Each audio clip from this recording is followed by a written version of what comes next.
ഇന്ത്യയും ഓസ്ട്രേലിയയും തമ്മിലുള്ള ബോർഡർ ഗവാസ്കർ പരമ്പരയിലെ രണ്ടാം ടെസ്റ്റ് ഡിസംബർ 6 മുതലാണ് ആരംഭിക്കുന്നത്. ഓസ്ട്രേലിയയിലെ അഡ്ലൈഡിലാണ് മത്സരം. പെർത്തിൽ നടന്ന ആദ്യ മത്സരം ഇന്ത്യൻ സമയം രാവിലെ 7:30 എന്നാൽ അഡ്ലൈഡിൽ നടക്കുന്ന രണ്ടാം ടെസ്റ്റ് ഇന്ത്യൻ സമയം രാവിലെ 9:30 ആരംഭിക്കുക.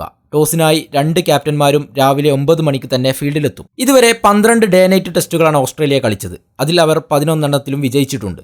ഈ വർഷം വെസ്റ്റ് ഇൻഡീസിനെതിരെ മാത്രമാണ് അവർ പരാജയപ്പെട്ടത്. മറുവശത്ത് ഇന്ത്യ എടുത്തു നോക്കിയാൽ ഇന്ത്യ ഇതുവരെ 4 ഡേ നൈറ്റ് ടെസ്റ്റുകളാണ് കളിച്ചിട്ടുള്ളത്. ഇതിൽ 3 ഇന്ത്യ ജയിക്കുകയും 1 പരാജയപ്പെടുകയും ചെയ്തു. കഴിഞ്ഞ ഓസ്ട്രേലിയൻ പര്യടനത്തിൽ അഡ്ലൈഡിൽ വെച്ച് തന്നെയാണ് ഇന്ത്യ തോറ്റ ഏക മത്സരം.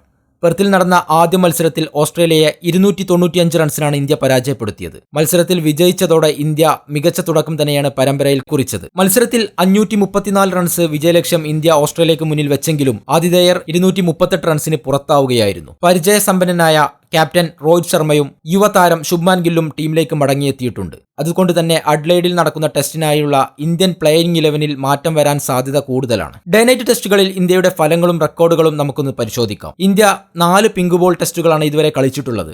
അതിൽ 3 മത്സരത്തിൽ ഇന്ത്യ വിജയിച്ചിട്ടുണ്ട്. ബംഗ്ലാദേശ്, ഇംഗ്ലണ്ട്, ശ്രീലങ്ക എന്നിവക്കെതിരെയാണ് ഇന്ത്യ വിജയിച്ചിട്ടുള്ളത്. ഇന്ത്യ പരാജയം ഏറ്റുവാങ്ങിയതാകട്ടെ ഓസ്ട്രേലിയക്കെതിരെയും. 2019 ഇന്ത്യ ബംഗ്ലാദേശിനെ 46 റൺസിന് തോൽപ്പിച്ചതാണ് ഇന്ത്യയുടെ ആദ്യത്തെ പിങ്ക് ബോൾ ടെസ്റ്റ്. പിന്നീട് 2020 ഇന്ത്യ ഓസ്ട്രേലിയയോട് 8 വിക്കറ്റിന് പരാജയപ്പെട്ടു, അതും ഓസ്ട്രേലിയയിൽ വെച്ച്.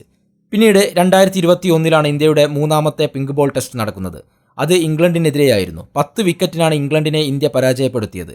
അവസാനമായി ഇന്ത്യ കളിച്ചത് 2022 ശ്രീലങ്കയ്ക്കെതിരെയാണ്. അതിൽ 238 റൺസിനാണ് ഇന്ത്യ വിജയിച്ചത്. കൂടുതൽ കായിക വാർത്തകളും വിശേഷങ്ങളും അറിയാൻ ഈ ചാനൽ സബ്സ്ക്രൈബ് ചെയ്യുക. നന്ദി.